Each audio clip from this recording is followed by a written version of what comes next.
Hello, readers.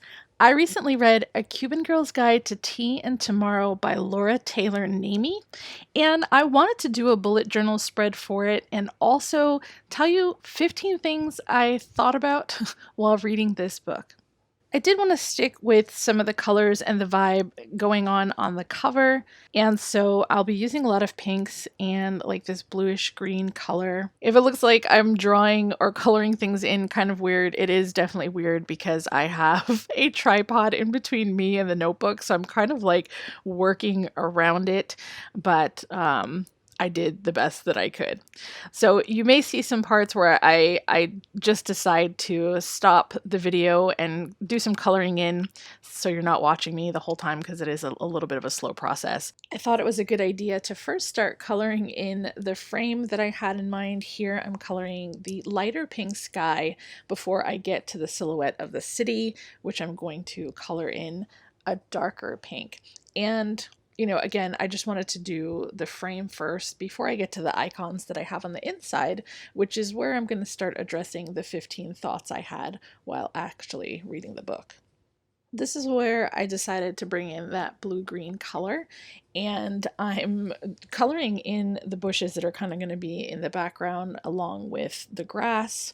I realize right now it just looks like a block of color, but that's why I came in with a really thin brown marker to start adding some detail in this bush. I do add a little bit of detail in the grass, and I chose brown because I felt like black would just be too stark because there's really not much black on the cover at all. It's more browns, more pinks and blues and stuff like that. So I was hoping this would go a little bit better.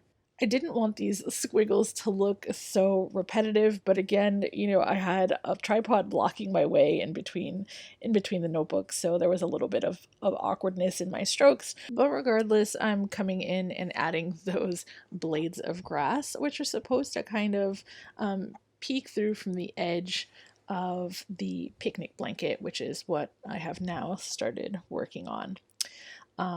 I liked the way the blanket turned out. I was worried, but it was okay. It was okay. It didn't end up being as bad. I was worried it would be really hard to kind of get around some of the other things I had already drawn, but I didn't have too much trouble. Yay! Okay, so we can finally start talking about those 15 things. I have a few music notes here. There was quite a bit of music in this book. Jules, who is a character, she's in a band. She carries around a notebook with her just in case inspiration strikes at any moment where she can start writing down lyrics and music. And the thought that I had was just that it would have been nice to hear what some of her music sounded like, or even some of the other music that they were talking about. The second thought I have was about an expletive that I had never heard of, and it was me cago en diez, which means in Spanish, I shit on 10. And that was just not an expletive that I've ever heard. What I have heard, which is obviously a lot worse, but is me cago en Dios, which means I shit on God. And I could see why it might have been changed. I feel like it's kind of like changing the F word to fudge, but I had just never heard it before, so it was interesting learning about that. There may have been some other Cuban, swear words and phrases in the story, although they're not really coming to mind. That was literally the one that was like, what? Okay, so this whisk that I'm drawing now is actually a dual purpose whisk, so it's going to serve for two thoughts that I had while reading. One is that there's just a lot of food in this story. She does a lot of baking, so the whisk kind of makes sense. But also, I thought of it, as a mixer, and I really, really enjoyed the mix of cultures that Lila brings to the story. There is a slow burn romance, and it was slow in a way that I don't come across too often in books, and it kind of gave me the impression that perhaps Lila and Orion might be demisexual. I myself am also demisexual, so it was just nice to see that the characters were really taking their time getting to know each other and finding out more about each other and just spending time together. The gray color I've selected here, I feel like ended up being just a little bit too dark.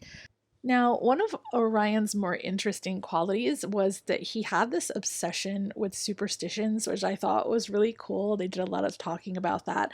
And at one point, Lila mentions El Mal de Ojo, and that made me think about Cuban babies in my family always having this little bracelet and a charm, which I believe is called an azabache, and it is to ward off against the evil eye, which is mal de ojo. So I went ahead and I drew that charm.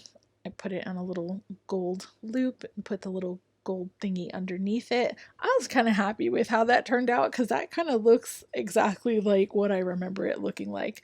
Hopefully you can tell that what I'm drawing now is a cardigan or a sweater. There was lots of sweater weather in England, and living in Florida, that's something that I don't get too much of and I actually miss. I miss living in New York and having some colder weather. Obviously, I don't know if I necessarily miss snow and stuff like that, but it's nice to wear a cardigan or a sweater, and it's sometimes difficult to do that here in Florida. So I tried to draw the gray cardigan that is mentioned several times in the book.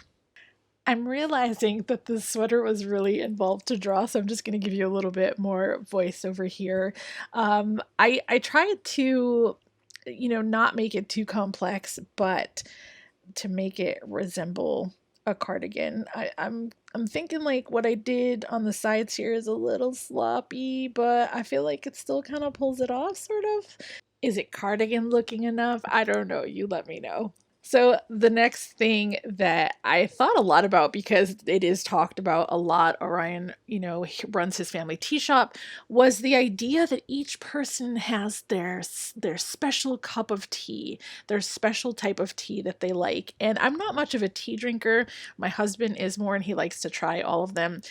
For the longest time, I felt like tea, regardless of the flavor, tasted all the same until just recently. And I think it was a Riddle's Tea Shop tea that my husband made called Sea Witch that was so flavorful and so delicious and so different than any tea I had ever tasted.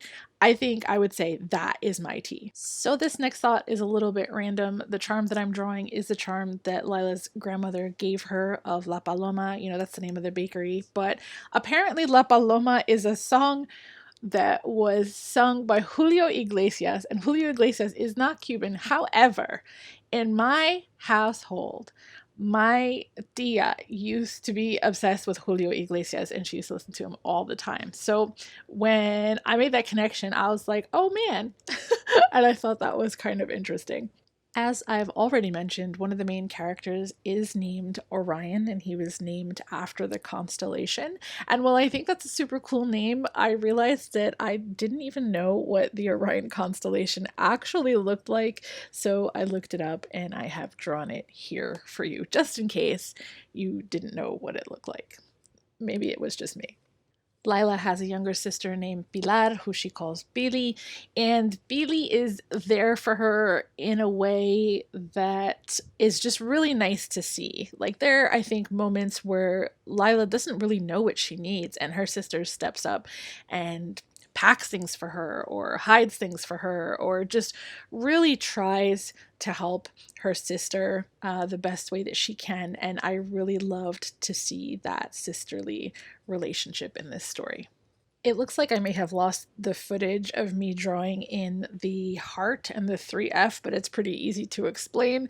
The 3Fs are for friends, family, and food, which you'll find a lot of in this story, and it was just a lot of love and something that I loved to see. Next, I've drawn a sneaker here because running is a really big part of Lila's life. I think that's how she deals with stress. That's how she clears her mind. And I'm envious of anybody that can commit to running on a regular basis. I mean, I think it's probably great for all those reasons, for exercise, for clearing your mind, for all of that. As someone who has asthma, I can't really run in that way. I've also gotten shin splints and stuff like that. But again, the point is that I admire people who do make running like really a big part of their lives. The last thing I've drawn here is the FaceTime icon. It's actually mentioned quite a bit in the book, and it made me realize what an incredible tool that is for keeping in touch with friends and family, especially when you're really far apart. And I don't use it as much as maybe I should. And so I'm going to give that a lot more thought and maybe connect with relatives and friends a little bit more on there. All right, so this is A Cuban Girl's Guide to Tea and Tomorrow, my bullet journal spread, and the 15 thoughts I had while reading the book.